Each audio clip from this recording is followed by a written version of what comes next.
ఈ ఎస్ఎల్బీసీకి సంబంధించి నేను ఇదివరకే చెప్పినట్లు గతంలో మేము చాలాసార్లు చెప్పినాం. కేసీఆర్ గారు సాక్షాత్తు పవర్ పాయింట్ ప్రజెంటేషన్ ఇచ్చినారు రాష్ట్ర ప్రజలకు అర్థమయ్యేటట్లు. నీళ్ళు ఇచ్చే విధానం అది కాదు, నీళ్ళు ఇవ్వదలుచుకుంటే ఈ పద్ధతులు ఇవ్వాల్సి ఉంటుందని చెప్పినారు.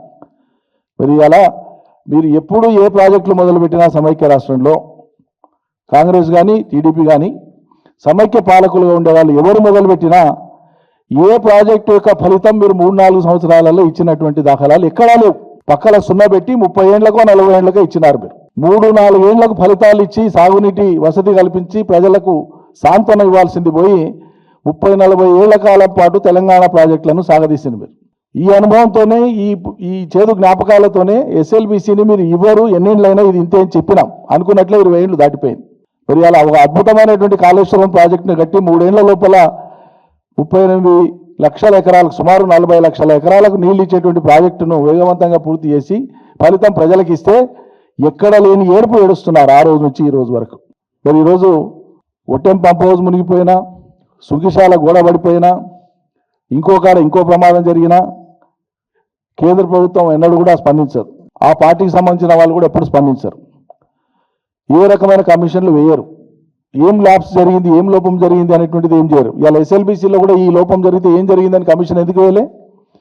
కమిషన్ ఎందుకు డిమాండ్ చేయలే? బీజేపీ ఎంపీలు కానీ బీజేపీ కేంద్ర మంత్రులు కానీ ఎందుకు డిమాండ్ చేయలే? చేయరు.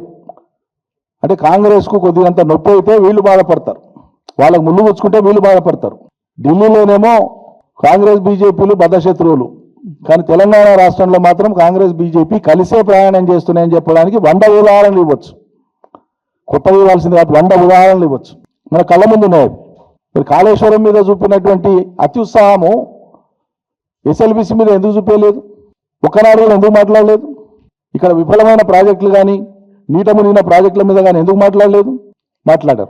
మాట్లాడకపోగా మొన్న మధ్యలో ఆంధ్రప్రదేశ్ ప్రాంతానికి పర్యటనకు పోయినటువంటి బీజేపీకి సంబంధించినటువంటి ఒక మంత్రి, మన రాష్ట్రానికి సంబంధించినటువంటి మంత్రి ఒక ఆయన ఇవాళ పోయి ఏం మెప్పు కోసమో మరి ఏం సంబరమో ఏం సంతోషమైందో ఆయనకు అట్లా మాట్లాడితే మనకు అర్థం కాదు. కానీ తెలంగాణ కంటే 10 రెట్లు ఎక్కువ నిధుల వరదను ఆంధ్ర ప్రాంతానికి పంపించిన ఘనత మా పార్టీది, మా కేంద్రాన్ని అని చెప్పి తనకు తాను భుజాలు సపరించుకున్నాడు.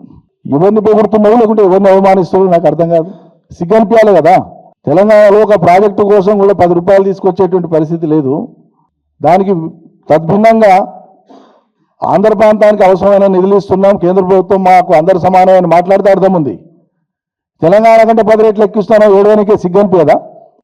ఈ ఆత్మాభిమానం లేదా కొద్దిగా? తెలంగాణ కంటే అనేటువంటి మాట ఎట్లా వస్తుంది? ఏ నోటి నుంచి వస్తుంది మీకు? ఏం స్ప్రో ఇది?